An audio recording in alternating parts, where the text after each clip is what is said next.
nice. Hello, welcome to Rugby Nation. I'm Nick McArdle. Christy Doran from Rugby.com.au is here, and so too is front rower for the Wallaby Scott Sio. Scotty, thanks for your time. Test match Tuesday today. Are you okay? Did you get through it? Yeah, I survived. It's one of many, but no, good to put in the work today and have the day off tomorrow. Scott, what's Test match Tuesday like under Dave Rennie? You've now had now had three, in fact. Yeah, good. They're all a lot of running. Obviously, Dave likes to push the pace of our game there. So a lot of it's pretty rugby related. A lot of our drills there, just trying to put ourselves in different scenarios in the game there, and then obviously, we've got a unit block, our set piece, where we're just trying to nail down everything there as well. But they're always good. It's good to know that you've put in the preparation on Tuesday, and then you get a bit of rest R&R tomorrow on a day off. Massive game coming up on Saturday. Bledisloe 3, the first one this year on home soil. And the progression through the first game with the draw, and then the second game, which I guess you guys understandably probably a little bit disappointed with. What are the things that you've been working on? I imagine, without being too unkind, probably a fair bit to work on after that performance in Auckland.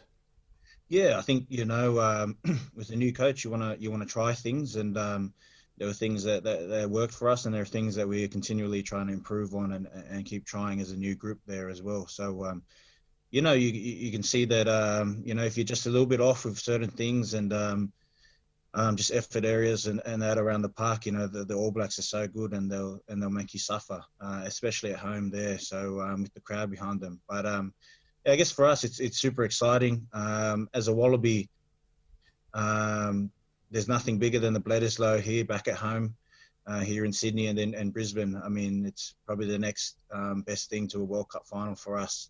It has that intensity and that feel about it, and we know both sets of fans are so passionate about this game too. So we know the importance of this game on the weekend outside of this circle, but we understand that we need to get everything right within the circle first. Scott, when you think about it, the result just a couple of weeks ago, or less than 2 weeks ago, was in fact the best result the Wallabies have had against the All Blacks in New Zealand since 2001. Has that been actually addressed? The fact that the last draw was in the 1960s, and the last time we actually won over there was in the early 2000s. So would you have almost taken the fact that you've got a result coming back here in the Bledisloe still being alive? 100%. I mean, you've just got to give yourself a chance, coming back here. Everyone knows how tough it is to win in New Zealand. And, we almost got away with one there in the first game. And, unfortunately, we weren't up to the level that we needed to be in the second game there. But, taking a lot of confidence from both games. And I think that's the mindset you need to have, is a growth mindset.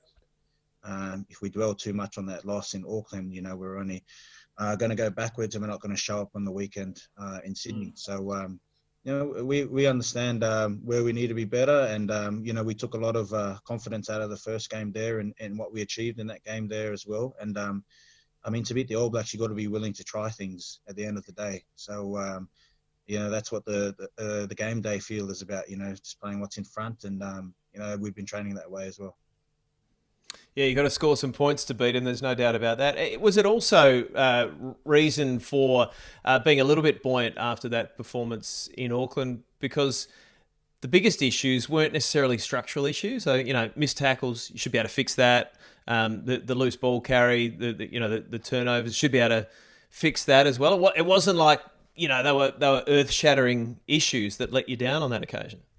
Yeah, I think there were all things that are within our control there. Missed tackles it can come down to a number of things there.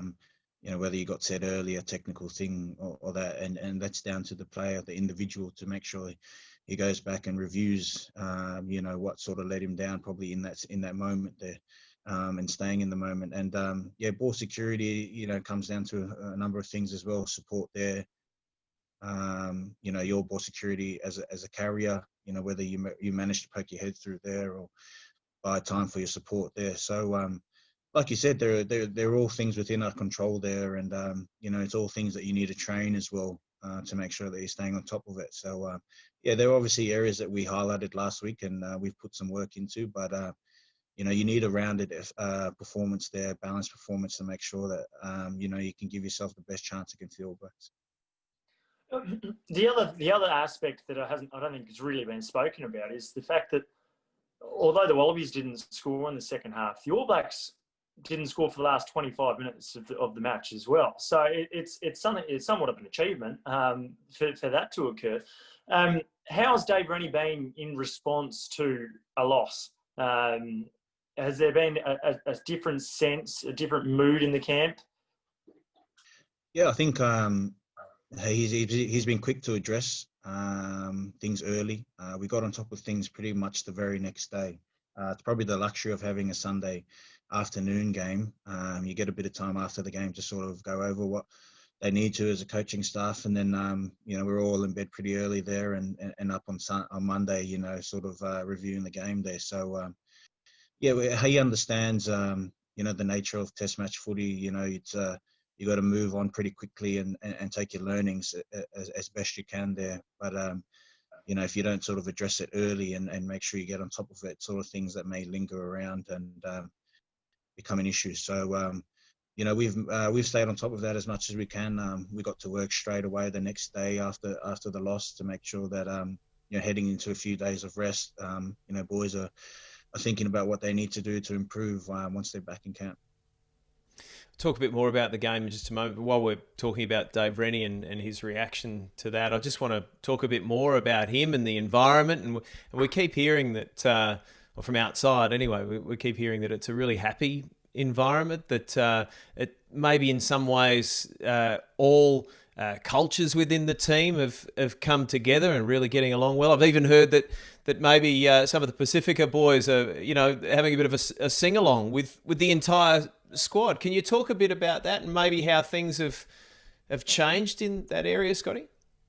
Yeah, I guess with Dave being from the Cook Islands himself, Rarotonga, it's things that he's tried in different teams before, and I guess if you look at the makeup of our squad there, almost half of us are of Pacific Island descent of our parents there. So, he wanted to highlight how special that is for our group.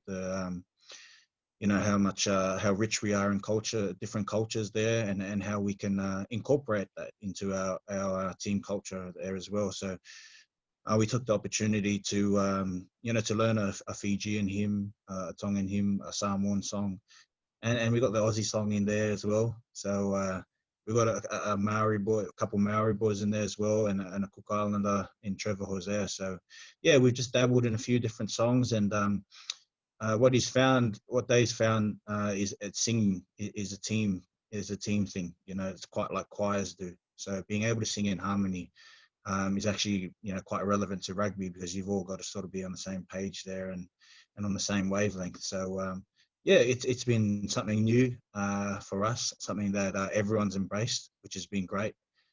Provides that bit of experience and exposure, I guess, to into other players' worlds, and just gives them the opportunity to feel sort of empowered to display their culture within the team and maybe what made their upbringing quite special. And it's maybe something that, players of different descent can relate to as well there. So it's been really nice. Just creates a nice sort of positive vibe around the team. We get to see who the singers are in the team there as well. Harry Johnson-Holmes is pretty good on the guitar there, can bust out a tune, which has been great to see him step up into that. Filippo Dangumu as well. Taniela, obviously, the Tongan Thor's a bit of a character there too. So it's been really nice. I think it's sort of fast-tracked that, that sort of lag time you get with the new squad, where you're trying to sort of learn about each other and find out about each other. And within a lot of these group activities there, we have that opportunity. So, I can't say anything bad about, what we've been through so far. And it's something that we're continually building on as a team. So you've almost touched on it there, but and you did talk about how that harmony can translate onto the field. Have you noticed in training or in the couple of games that you've had so far that there is a togetherness that you maybe haven't experienced before? Can you just talk about that? Yeah, I think one of the things that becoming so tight so quickly has allowed us to do is, be honest with each other at training. I think having those honest conversations are super important, and you're only able to do that when the group is as tight as it can be. So, being able to, I guess, fast track that whole process has been very important for us.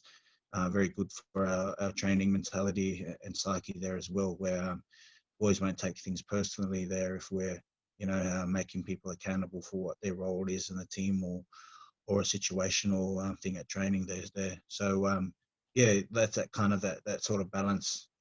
We talk about, being honest and truthful with each other, and then obviously having that kind and caring, that empathy for each other as well, away from it all. So yeah, look, I think it's been great so far. I think the character of the team was always going to be shown of how we bounce back from a loss.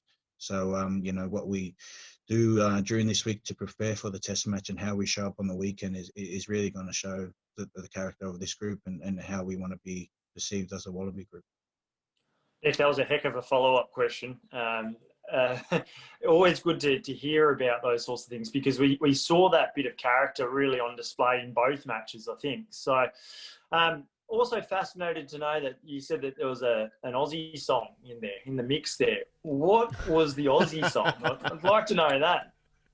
Oh, it's the the "We Are One, but we are many." Yeah, so I am, you are, we are Australian, and we always try to finish with that, because that's who we're representing at the end of the day.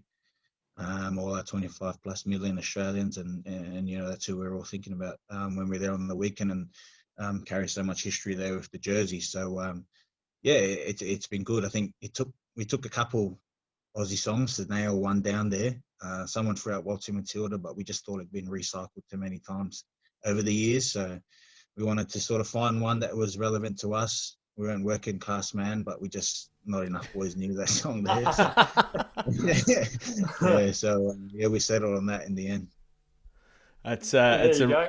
a reasonable take, I would have thought.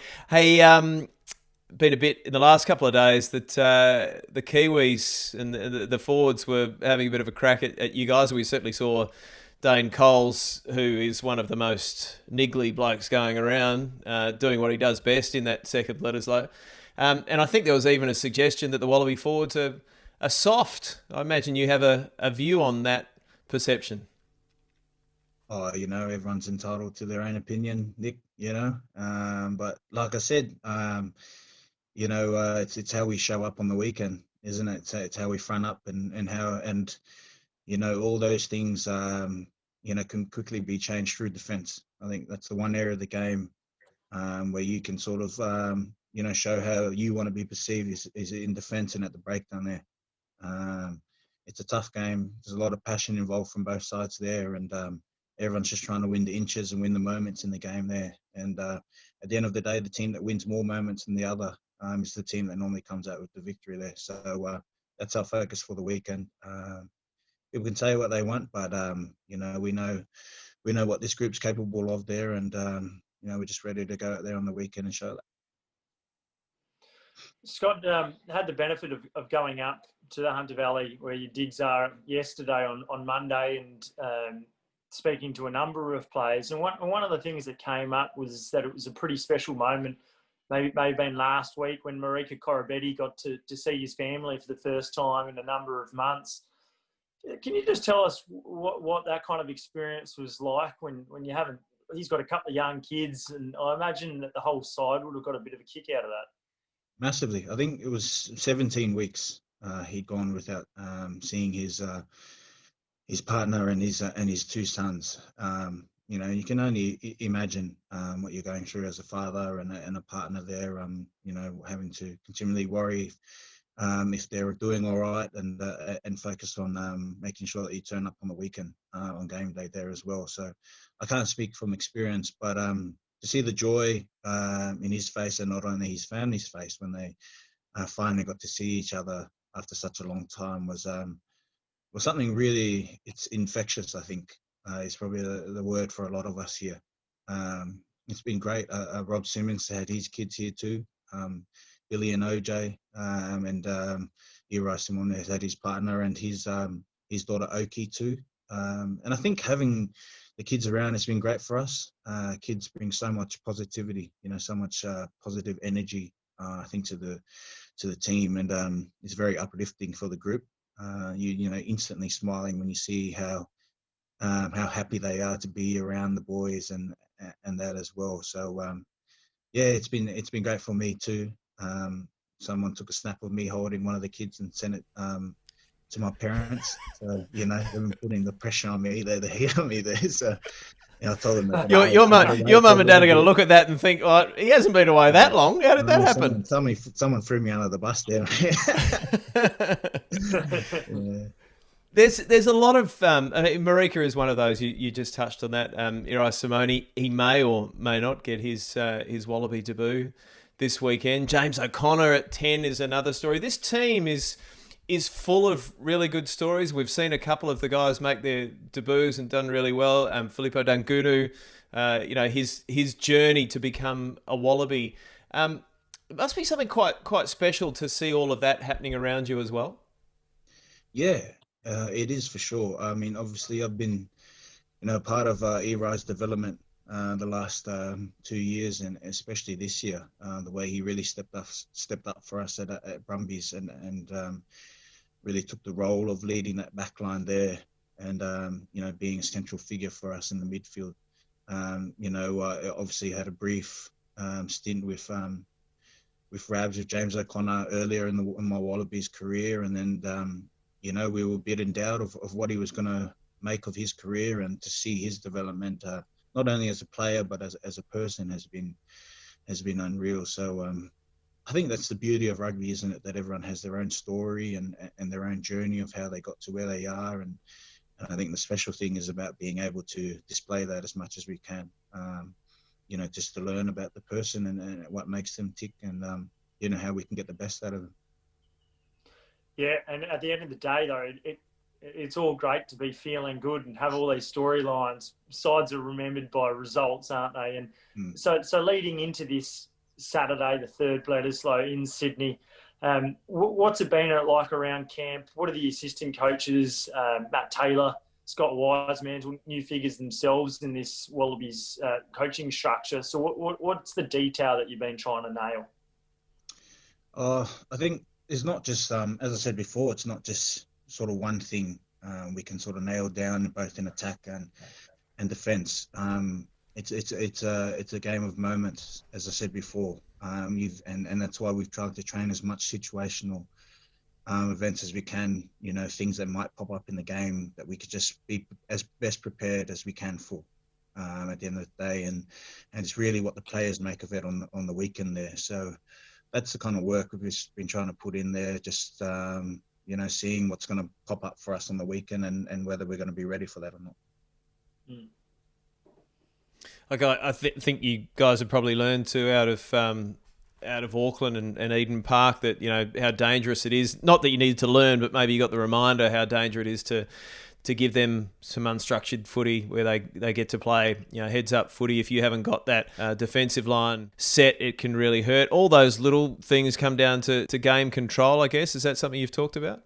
Yeah, I think game management is always, going to be something that you have to sort of look at after each game and see how best, well we handled that in that situation. And I know that our 9s and 10s and 15s put a lot of work into that during the week, and 12s to an extent. So, they put their hands up and said, there are things that we could have done better in the last game. And, as I said before, they've been putting in the work behind the scenes to make sure that, those sort of situations don't arise again to us, against us on the weekend. As I said before, you saw how dangerous the team they are in Auckland if they're given a chance. It's not a surprise, I guess, to anyone, because they've been that good now for a long time.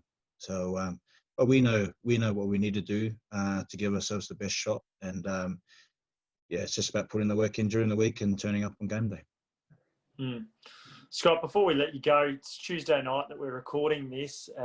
What is it? 6:30, 7 o'clock almost. Well, how do you unwind after a Test match Tuesday and you're up in the Hunter Valley? Are you allowed to have sip a couple of those Reds?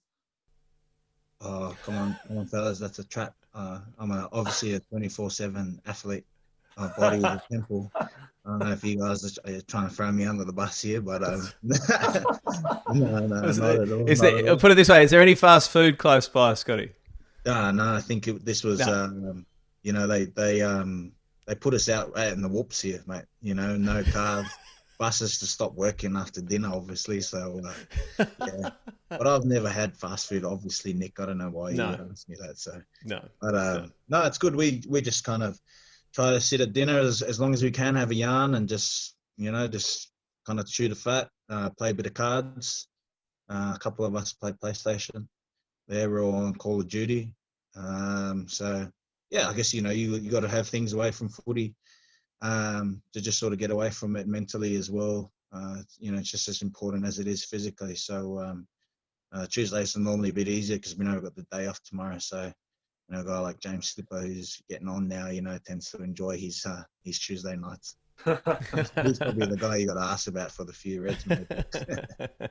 And just one last one before we let you go. And I don't know whether it's really possible for you to get this, because you've been obviously in New Zealand, you come back and a couple of days, but you've gone up to the Hunter Valley. But have you sensed that there's this latent support for the Wallabies just ready to go now, that everyone just seems to be tuned in a little bit more to what's happening with the Wallabies than maybe they were this time, at the start of the Bledisloe last year? There's just that little sort of that spark ready to go with the love for the Wallabies. Yeah, I think there's an air of excitement, I think, around this coming weekend. From a lot of the chat that I've heard from my family, is that although the result wasn't very flattering, I think a lot of people saw that we were willing to chance our arm there and try things against the All Blacks. And although they didn't come off for us in that game, if one or two passes stick, or we get over the line with Marika or Brandon playing Musa, maybe that's a different game for us. So I think we noticed that from New Zealand in and around the socials and that, but I guess to keep that excitement in the air and around, you got to be putting in performances. So we'll be looking to get the win on the weekend and really create a good buzz around Brisbane. But Sydney is the focus at the moment, and we're looking forward to playing in front of a home crowd. Good stuff. Any more from you, Christy? Oh, it's exciting, isn't it? And you're right. There is that excitement around there, and I hope the players sense it. I get the feeling that they do, and there's a real determination that close enough, I think, isn't good enough at the moment. And I got that sense when I was there on Monday. So it is exciting, and it's good. It's going to be good to be out there in front of 40,000 fans, and it's a completely different contrast to 47,000 New Zealanders across the ditch 2 weeks ago. Yeah, 100%. Something we're definitely looking forward to. It's going to be good. Yeah, it's going to be a hell of a night. Scotty, thanks for joining us on Rugby Nation for a bit of a chat about it. Go well this weekend, and of course in the fourth Bledisloe and across the Rugby Championship as well. Really looking forward to seeing you guys back in action on Aussie soil. So thanks for joining us, Christy. Thank you for your company this week as well, and thanks for your company. Thanks for joining us on Rugby Nation.